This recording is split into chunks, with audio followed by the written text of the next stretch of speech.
One. Welcome to Slow News Day. My name is Steve Poikinen. I am here in beautiful Boulder Creek, California. I am joined this evening by a fascinating character. I am, by viewer request, interviewing this gentleman tonight, I couldn't be more happy. Journalist, commentator, content creator, and one of the more just fascinating folks around, Beau+of+the+fifth+column. What's up, man? How you doing? Pretty good. How are you? I'm all right. I'm beat, man. No joke. I was the last like 2 weeks have been an inordinate amount of retaining walls for me.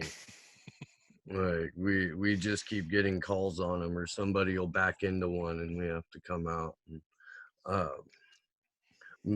I'm wondering what I need to do to hold a shovel in a digging bar less in my life.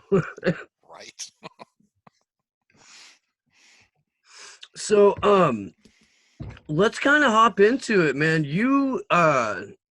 You have a show, Beau+of+the+fifth+column, that I don't know exactly how long you've been doing that channel, but that channel has an awful lot of eyes on it, man, and congratulations for that. But let's talk about uh the genesis of that channel. And yeah. Yeah. I'm a journalist, and for years I hid my accent because if you're a journalist and you sound like a redneck, people don't take you seriously. I was drinking with some colleagues one day, and the accent slipped out, and the guy's like, "Oh my God, you're a redneck." I'm like, "Yeah, yeah, I'm a redneck. That's why I hide the accent, guy." And they made it they kind of pushed me into doing a video showcasing it, because everybody's like, this is your international affairs guy. In reality, he's an extra from Deliverance. And the first video I did, I was wearing overalls on a tractor, dip, drinking a beer, played it up as much as humanly possible. Okay. And the first the first videos were a joke. I mean, they were for my core audience, as just like, hey, you know yeah, the guy that informs you about the Middle East is actually a redneck, for lack of a better word. Mm-hmm. And then I realized along the way that the little social commentary that I would drop in was much more widely accepted coming with my accent than without it. And it blew up. I mean, it really surprised me. And it started on Facebook, and the people on Facebook knew that that's how all of this started. And when it blew up, like the core readers, they thought it was great, I bet. And then Bet. eventually we started the YouTube channel, and then that got really confusing because there's interviews of me using the newscaster voice, and people are like, well, is this the same guy? Yeah, that's me, but that's not normally how I talk. I really do live out in the boonies. Um, and that's how it started, and it just grew. I guess the idea of the the woke redneck. I mean, for lack of Mm-hmm. a better term. I mean, Yeah. they click on the thumbnail, and then they hear what I say, and it kind of shocks them. And just so you know, we're not all bigots. So real quick, man, I want to let you know, and maybe this will ease your mind a little bit. But I grew up in central Indiana. Um, Half of my people are from like Tennessee and Texas, and then the other half, if you pick a shithole ghetto in the Midwest, I've got family there. Like Indianapolis, Cleveland, Detroit, Flint, Gary, fucking Racine, Wisconsin. Like it's, um, and here where I live in the Santa Cruz Mountains, the only reason I have a decent internet connection right now is because I'm on a ridge top. It's a couple miles down a one lane, to the main road. And this is the closest I've lived to town in about 15 years. Um, like there's still spots, and we're fairly close to like Silicon Valley, San Jose, 40 minutes away or something like that. But you can drive, I don't know, halfway down this road and not have cell phone reception, or you can get lost real easy. And and it doesn't always work out great for the people that get lost on purpose, you Mm-hmm. know. Yeah. Yeah, it's still one of our state bird here in Boulder Creek is the pit bull. Like, Makes sense. Yeah. yeah, yeah, that's where I'm at. Well, that's cool shit. Is there because your clips really, at least on the YouTube channel, those are shortish, Mhm. you know, or at least I guess I tend to watch a lot of people that don't know how to shut up, so their clips will go on extensively. But you cut right to the point, um in the woke redneck voice that I think helps start people on a further path, if you know what I mean. Uh, Like I, it's yeah, I definitely think so. I think that the shorter clips and just giving a little bit of information rather than a giant video essay that's 30 minutes long. I think it helps people come to their own conclusions. And I've always believed that the truth isn't told to somebody. They realize it on their own later. And I think it helps with that. And I've gotten messages from people saying, you and ContraPoints are the reason I left the alt right, or something like that. I was like, man, that is a weird combination, and is it solely to pull people out of the alt right, or is it to kind of move the populace in a more like anarcho-socialist direction, or I what's uh, the is there an end game? I try not to use the A word. Right. No, you can do that freely on this channel if you want to, man. I'm all for that. Like, I'm in that political compass. I'm down here with Emma Goldman, and like that's it. It's me and Emma, and fucking everyone else is looking at me like I'm weird. But No, that's I um I would like there to be a whole lot less government. I would like people to be a whole lot more responsive to their communities on their own and be very self-reliant. Um, I think that's the direction we should be headed as a world. Um, if the channel helps with that, that would be really great. Um, I think that's the way of the future. I think that's how we're going to get. I think that's how we're going to end up colonizing the stars rather than hanging out here and killing each other over old books. I've said from more or less the very beginning of the show, which I just found out about 15 minutes ago, turned a year old today. That whatever gets us to the fully automated gay luxury space communism first, like that's cool. I personally believe that all of our isms have failed us, like all of them, and whatever we do can't be rooted in blatantly failed tradition. So in terms of like using the A word or whatever, if I use a word that starts with A, it's normally ascension. And that's kind of what I think that, because one of the most revolutionary things you can do right now is grow your own food. um and I think that community sustainability on that level, and it's something I've said many times on the show, like whatever you can do within your own community to make it more sustainable so that you're less reliant on government, the better. And then when shit gets weird, you are that much better off.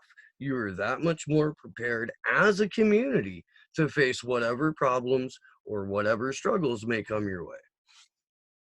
Absolutely. No argument there. I definitely think that's it's one of the things I really do advocate. I don't advocate a lot of stuff on the channel. I talk about it, and I talk about the ideas that may be present in certain A words philosophies, but I don't push it and say you need to do this, except for community organizing and getting together on a community level, because that's really what's going to change things. If your community is strong enough, it doesn't matter what happens in DC because you can ignore them. Yeah. So Yeah, we're in an odd place here in the Santa Cruz Mountains, at least, because for decades the reason this place stayed alive was because of sort of a gray market cannabis thing. And we're not Humboldt County. We're a much smaller area, but still, I believe, internationally recognized. Uh, and this year, now that it's legal for recreational use, 0 permits were issued up here for people to legally grow what they would legally sell through a licensed cannabis vendor. No, sorry. And then the immediate reaction by law enforcement is, well, 63% of our county budget is going to law enforcement, with a disproportionate amount to illegal cannabis grows, where people had been growing with for medical mm-hmm. for like 20 years. Yeah, that's. And they're going back to camp tactics. You familiar with camp? Mm-mm. In the 1980s, it was Citizens Against Marijuana Production. What it was a bunch of uh, like ex-DEA, ex-FBI, really hardline people against cultivation in Humboldt County specifically, but it spread throughout California. And they fundraised to the point to where they had helicopters. They were landing right in the middle of people's houses, fields. A bunch of people got hurt, kids got hurt, dogs got shot, and they're returning to that sort of mindset and element again on the back end of legalization. Yeah, that makes sense. Only California could fuck up selling weed. Right. That is my firm belief.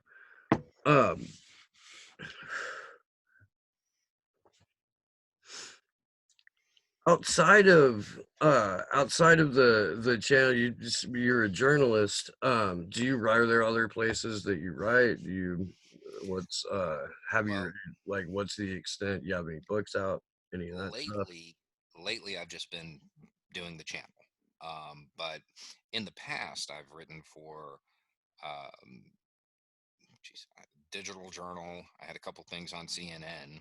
Not incredibly proud of that, but whatever. Mint Press, Anti Media. I was with them for a long time. Okay. And then, of course, Pontiac Tribune, the Fifth Column. I was editor there. Actually, I think I still am.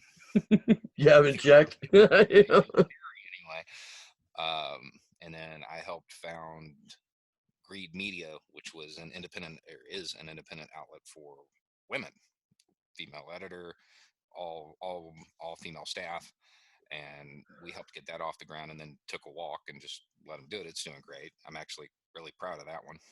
Cool.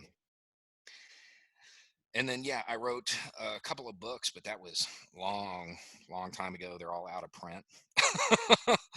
They didn't do too well. One was a fictional, like, post-apocalyptic thing that was reading it later was actually embarrassing. I don't even like to give out the name of it.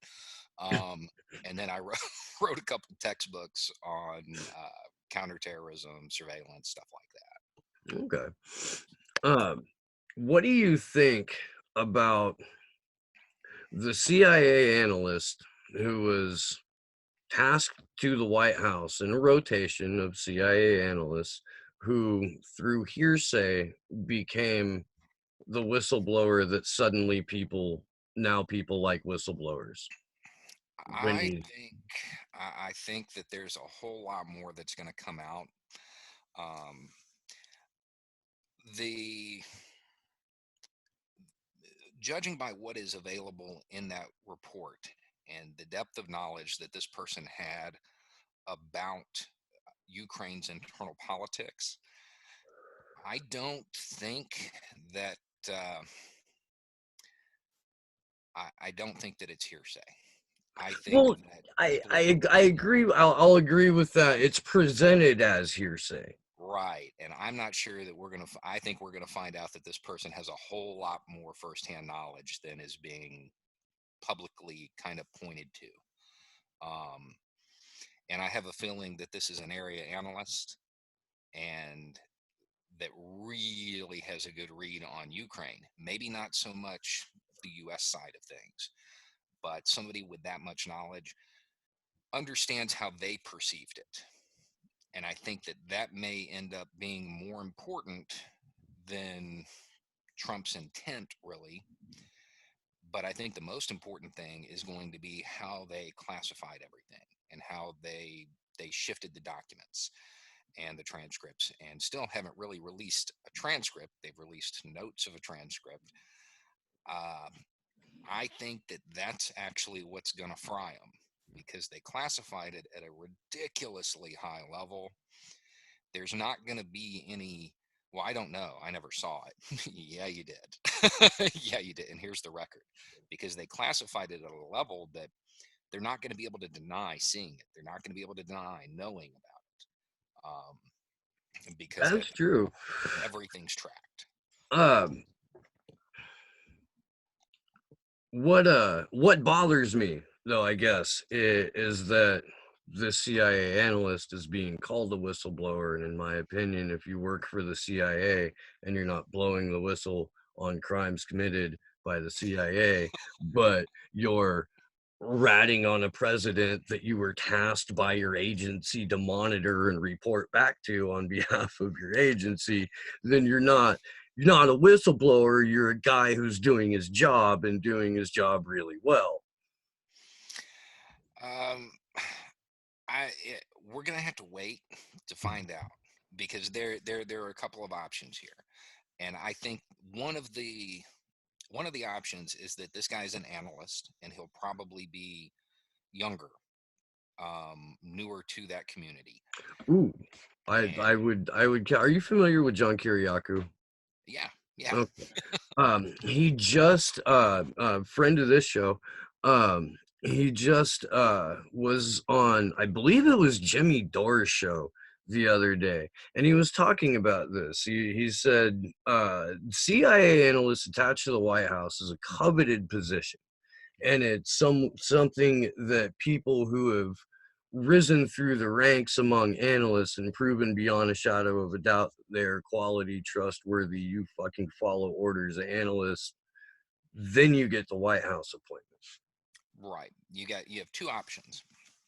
You have that it's a young guy who's still idealistic and truly believes that he's acting in the nation's best interests in his job and everything like that, and that what Trump did jeopardized, you know, Boy Scouts and not tying and apple pie. That's one option.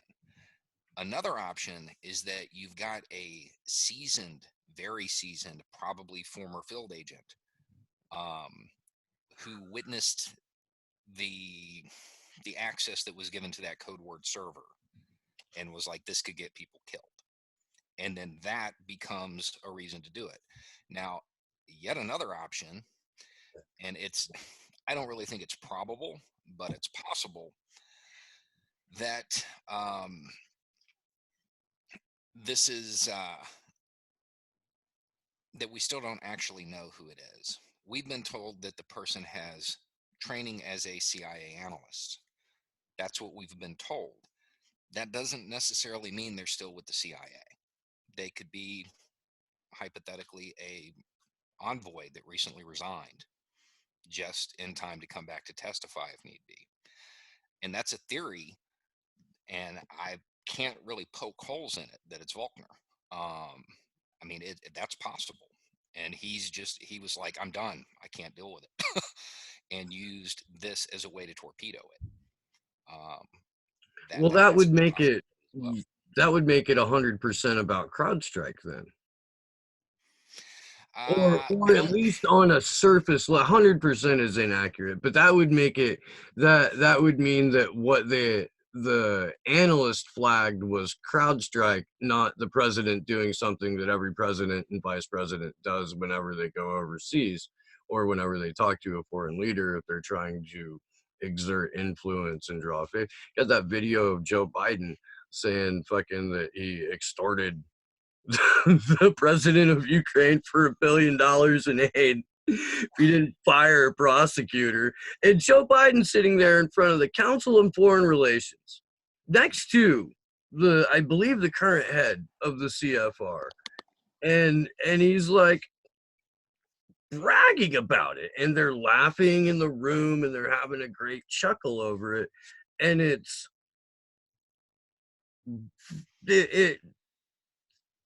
eerily similar to what they're hurling at Trump.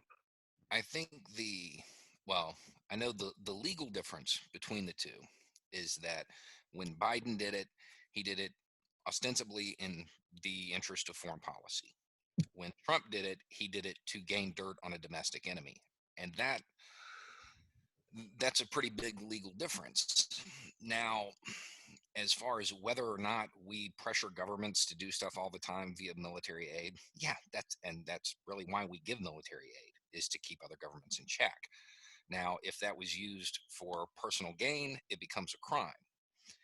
So whether or not Biden committed a crime by torpedoing this prosecutor, that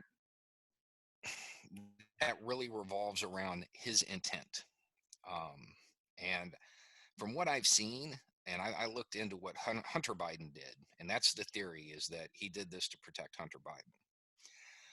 I think Hunter Biden probably did some very, very shady, unethical stuff, but I couldn't find anything illegal. And I am no fan of the Bidens. I prefer Biden not be the Democratic nominee. So it would be a win-win for me if they both got, if they both got sank. But it doesn't look like that's going to happen from where I'm sitting, because I can't find any actual crime that was committed. Shady, yeah. Unethical, yeah. Illegal, not so much.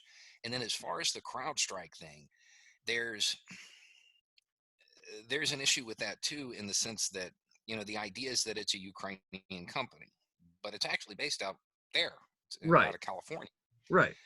And I think that there was a lot of confusion from the Ukrainian side, because they're like, what does this have to do with us? Yeah, no, that was clearly Trump not knowing what the fuck he was talking about. Right. Um, And but half knowing what he was talking about. He knew a Ukrainian was involved, and maybe it's like, okay, well, you're Ukrainian, so you must know all Ukrainians, or or small country, right? Small country? No, it's not. It it sounds small, like, but if Trump looks into CrowdStrike, I think that goes nowhere because nobody wants to talk about it whatsoever.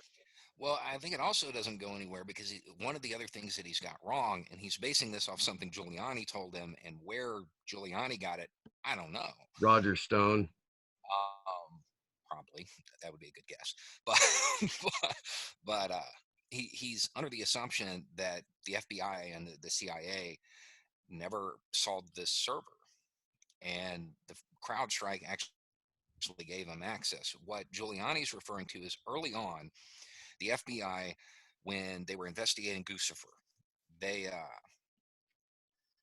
they asked the DNC for access to the server, and the DNC was like, no. Now, looking at what we can see from the exchange, it looks like the FBI wanted to kind of use their server as bait to try to catch him, to try to really track down and prove 100% it was the Russians, it was the GRU, it was this particular branch.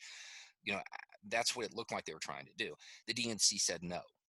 Later on, CrowdStrike gave everything they had to the feds. Yeah, So, but after they gave them a report. well, they gave them the forensic stuff too. And Yeah, that's the the part that forensic stuff matters. that Now, they gave them. could CrowdStrike have edited it? Sure. Would they? It takes a lot of cojones to hand off edited forensics to the FBI, the CIA. So I mean, I that's agreed. that's It's also possible. I that's a lot. The the forensicator who published through Disobedient Media um had it was an outlet that was co-founded by Elizabeth Voss, who's with Consortium News now, and doing absolutely incredible work as an outlet over there. They do good stuff. um uh but she had published a guy called the forensicator who went through um everything that he could into those the Guccifer 2.0 documents, and everything surrounding that, everything that he could come up with on CrowdStrike. And there's compelling evidence that the CIA was communicating with CrowdStrike while they were processing their report, and to what extent they have knowledge outside of what the report is, or to what extent they were dictating what was going into the report. I don't know, but they're through uh, the forensicators reporting it really looked like the CIA was communicating on the back end with CrowdStrike during all of this. that wouldn't surprise me. That would not surprise me if that turned out to be true. The problem when we get into intelligence agencies and what they're doing is that 9 times out of 10 we don't have a clue. We can guess, and what's possible is one thing, what's probable is another, and what we think is probable may not be what's actually happening. um, and now I'm not a I'm not a huge conspiracy guy, but when you're dealing with intelligence agencies, that's literally what they do. um, I mean, it, it is. It's what they do. They break the law, and they do that intentionally. Hopefully, they're doing it overseas. That's where they should be doing it. And then you get into counterintelligence, which is like what the FBI appeared to be asking of the DNC, where you're trying to catch the spy, and that stuff is shady too. And you never, because the communications are between a government entity and a private company, they're never going to be complete. There's going to be a liaison that's filling in the blanks that there's no record of. So you never actually get to know. Um, I don't I don't buy much of the the conspiracy surrounding CrowdStrike. I think that it is a company that might be a little out of their league with what they got tasked to do and asked to do. Um, but I don't see them as some company that was really out to protect the Clintons or anything like that. I think it was more of they got this job and they don't want to anger their clients more than anything. But again, without hard evidence, which probably will never surface, we can't say. That's that old saying: what what the American public doesn't know, is what makes them the American public. Yeah, absolutely. Bill Casey, we'll know our disinformation campaign's complete when nothing the American public believes is true. Everything the American public believes is false. That's the quote. But yeah, and he wasn't just Reagan's CIA director. He was Reagan's campaign chair. William Casey was. And then his opponent in that election was the CIA director, George Bush. Really just incestuous circle of spooks that. Well, that's one. And we got them back now too. We got them all back. We got Bill Barr. We got Elliott Abrams. They just got rid of John Bolton, but we've got all kinds of there are some horrible. Elliott Abrams and Bolton are people that should never be involved in American foreign policy. Like, just, I mean, period. I don't know how they keep resurfacing, and that's one of those things when you're looking at the CIA and people talk about the director of the CIA, that's a political appointee. The people that actually run the show are the deputy directors. And if they're doing their job, you have no idea who they are. I mean, the problem is a lot of them, once they hit that position, they become very political. And that's when you start hearing about them. And that's when they start pulling this masters of the universe type stuff to get chips in the big game. So one day they can get an appointment somewhere. Absolutely. Yeah, no, that's solid fact. I was gonna circle back to something there. It's been a long day. Oh yeah. The rate at which Donald Trump's cabinet went from quote unquote outsiders to hand-picked denizens of the Bush cabal was miraculously quick. It was less than a year for almost all of them. It was 9 months at the best, and every conceivable swamp creature you could imagine was found, I guess, when they drained it. And Bolton's gone, but Whitney Webb was just on the show, and she said we should all be happy that John Bolton is no longer in that spot, but that was a personality conflict.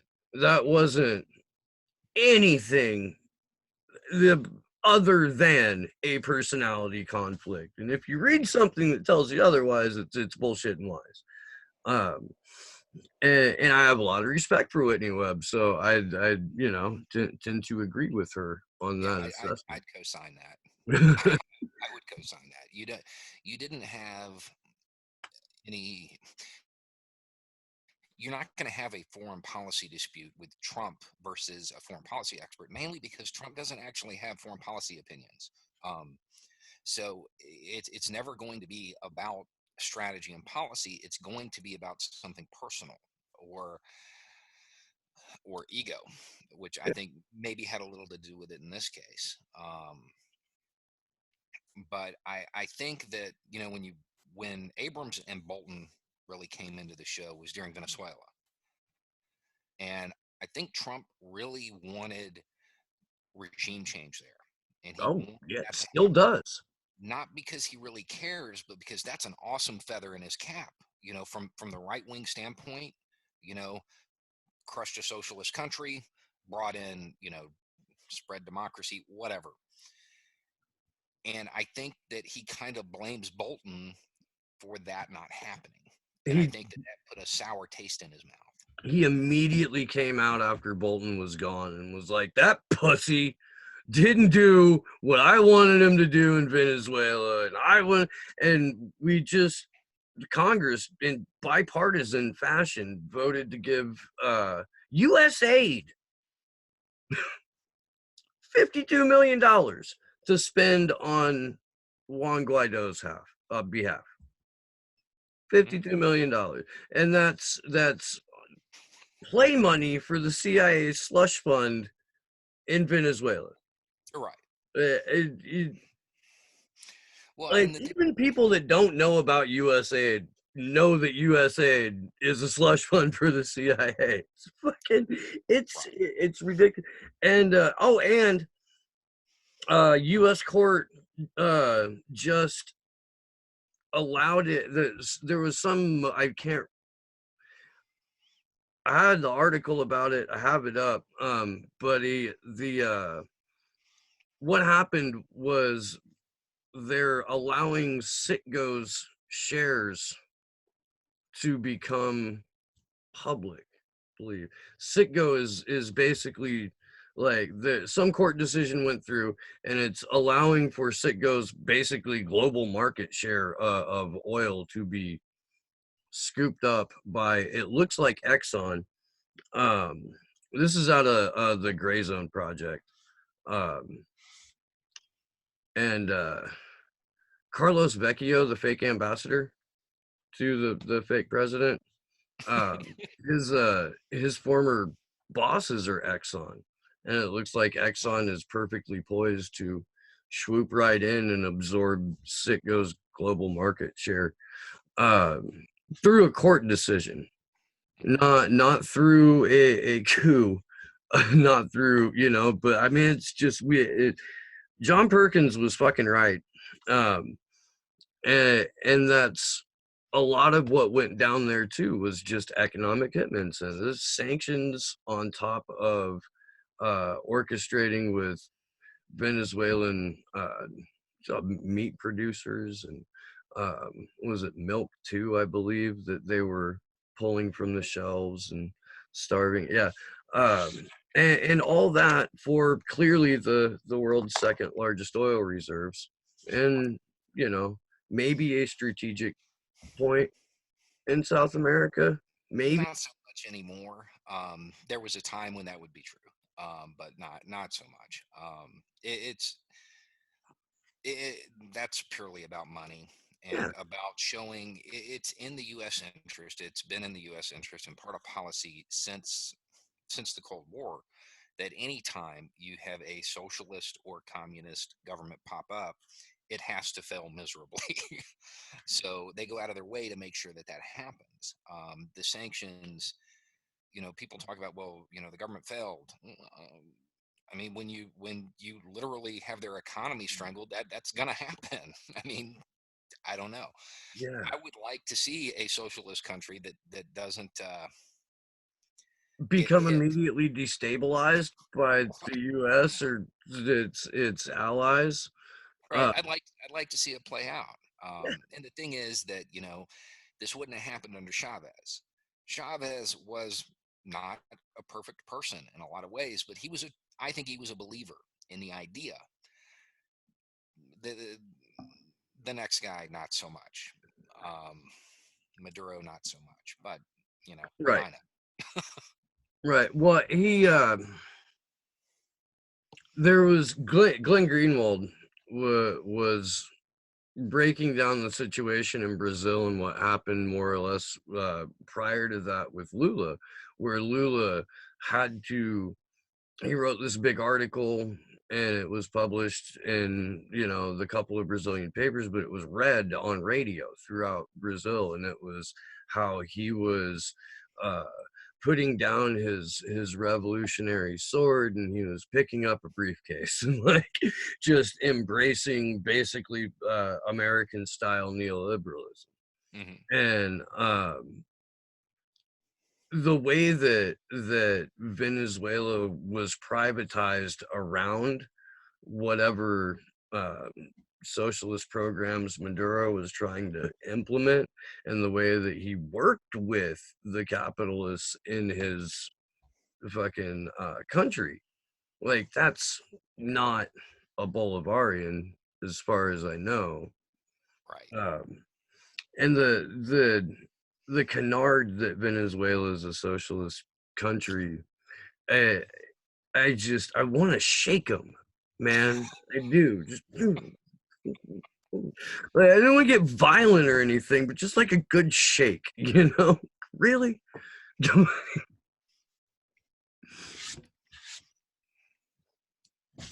I don't know. It's nuts.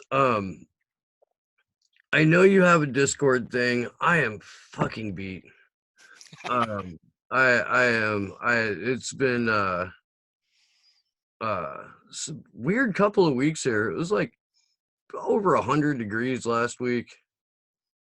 It's not supposed to be over 100 degrees in like the central coast of California in almost October. Yeah, Uh, I'm from Florida. That's Tuesday. You know, that's normal here. So yeah, no, when I first moved out here, we didn't have humidity. Like 35% humidity was all we'd get, and now it never goes below 70. And I grew up in the Midwest. All I had was, hot and humid, and then really shitty winters. And I left because I didn't want hot and humid and really shitty winters. And This is the most elaborate Chinese hoax ever, man. That's what I think. Um, I can't thank you enough for being on the show. I really appreciate it.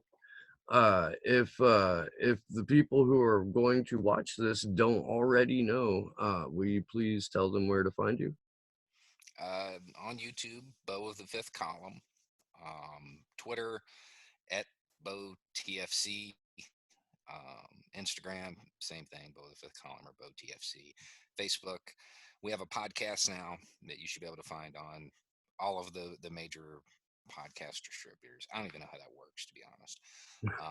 And of course, if you like what you see, sign up for the Patreon, and then we have the Discord server and all that stuff too. All right. Well, thank you so much. I truly appreciate it. This has been Slow News Day. I'm Steve Poikinen, and good luck to us all.